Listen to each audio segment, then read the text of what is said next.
O que você acha que aconteceria se o diabo decidisse fundar sua própria igreja? Bom, é isso que acontece no conto A Igreja do Diabo, escrito por Machado de Assis. O conto foi publicado em 1884, no livro História Sem Data, e narra a criação de uma doutrina religiosa feita pelo diabo. O diabo, cansado de ser sempre representado de forma negativa e humilhado pelos conceitos cristãos, decidiu criar sua própria religião. Para isso, ele consulta o próprio Deus, que o escuta e o aconselha a fazer o que deseja. Com isso, o diabo criou sua igreja e espalhou a novidade pelo mundo. Sua religião pregava que as pessoas podiam praticar todas as imoralidades, que antes eram proibidas. Toda a ordem que antes existia se transformou, e tudo o que antes era considerado bom passou a ser proibido. Após algum tempo com sua religião instaurada no mundo, o diabo começou a perceber que as pessoas começaram a praticar o bem às escondidas, e vendo isso acontecer, decidiu falar com Deus, para descobrir o que estava acontecendo. Deus então respondeu: essa era a contradição humana, a tendência característica do ser humano a se contradizer. A partir da leitura do conto, o grupo decidiu levantar algumas reflexões e críticas a respeito da obra, com temas como a contradição humana, a religião no Brasil, o ateísmo, o Estado laico, a relação entre Deus e o diabo, além de trazer referências relacionadas ao conto. Um dos principais temas retratados na obra A Igreja do Diabo é a contradição humana. Essa temática é abordada na atitude da humanidade ao abandonar a Igreja de Deus para seguir a Igreja do Diabo e, em seguida, retornar para a Igreja Divina. Essa troca contraditória de crenças no conto mostra a ironia do ser humano. Já na sociedade, essa contradição pode ser vista de diferentes formas. Porém, da maneira que ela é abordada na obra, ela pode ser vista quando o ser humano nunca está satisfeito com sua situação atual e sempre tenta fazer algo para mudá-la. Imagine, por exemplo, uma pessoa que busca ser promovida em seu emprego. E mesmo após ela conseguir sua promoção, ela deseja comprar o carro mais novo do mercado. Em seguida, deseja a melhor casa na melhor cidade. Essa ambição de sempre substituir algo por outro mostra o paradoxo do ser humano, já que o desejo inicial dessa pessoa era ser promovida, porém mesmo após ela ter sua vontade alcançada, continuou desejando outras coisas e nunca se satisfez com o que tinha.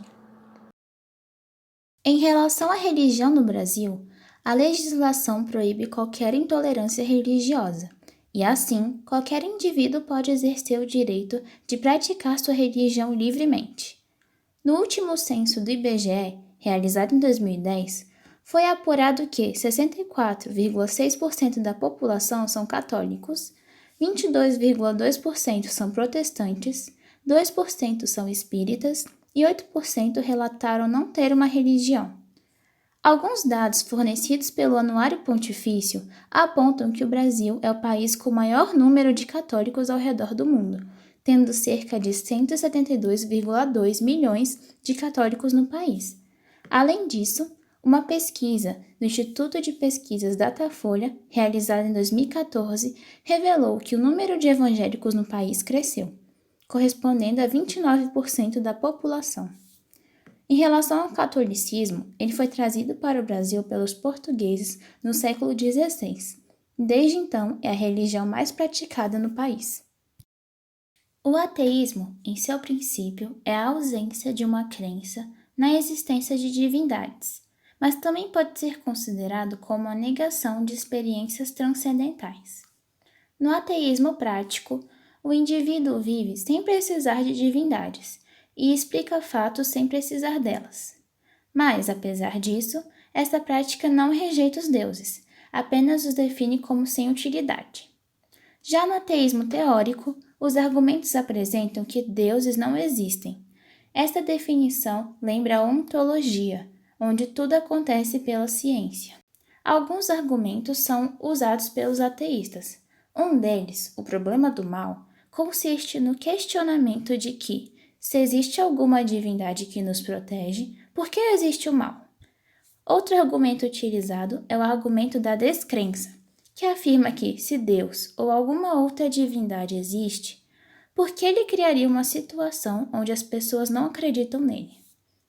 Além do ateísmo, também existe o agnosticismo, que afirma não ter conhecimentos suficientes para provar se Deus ou acontecimentos sobrenaturais existem ou não.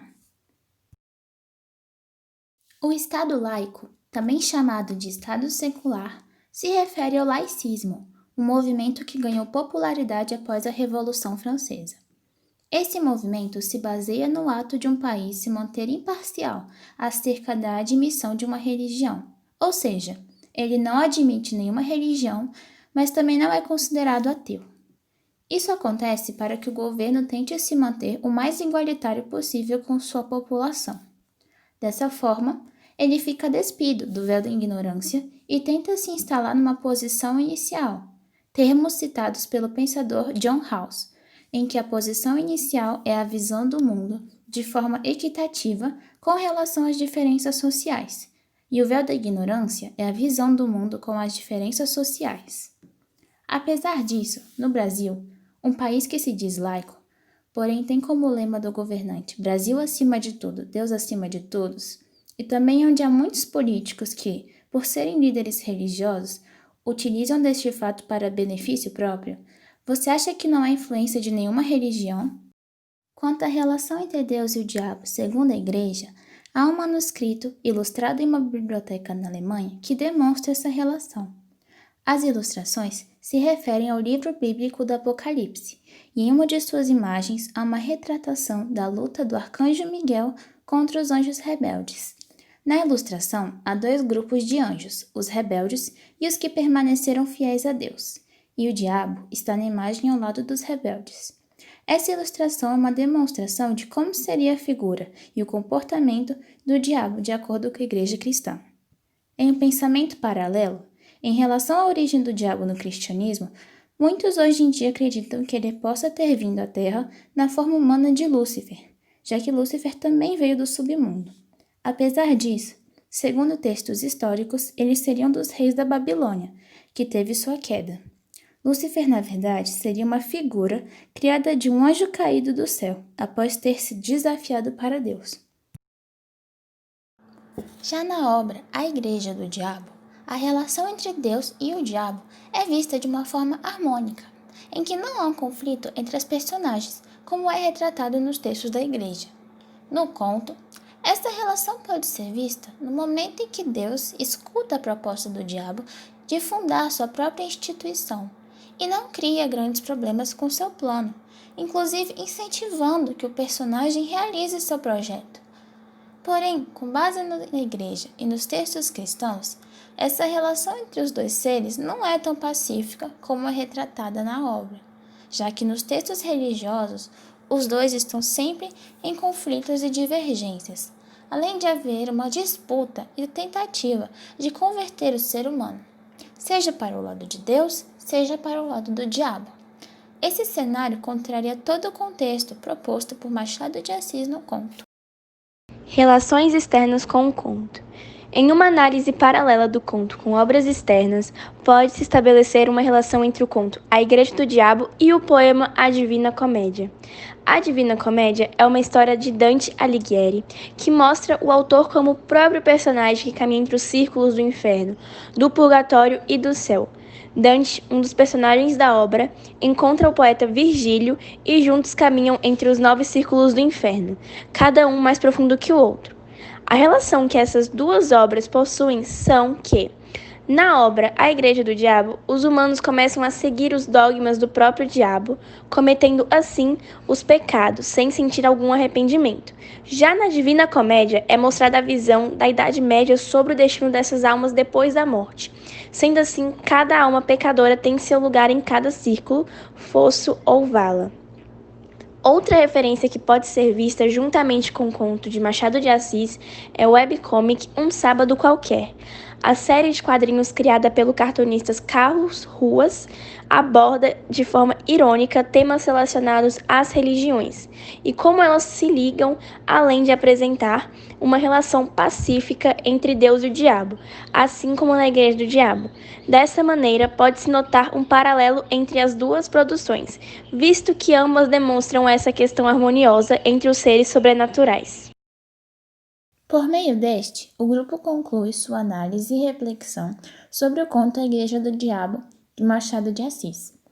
Diante do trabalho apresentado, é possível notar a extensa relação que a obra possui com diversas temáticas e questões cotidianas, e como o conto ainda se relaciona com os dias atuais. O grupo é formado pelos alunos Ana Beatriz, Ian de Miranda, Isabela Dutra, Isadora Oliveira, Cauã Barbosa, Lucas Ismânia e Luiz Eduardo, do Colégio Coque Lago Norte.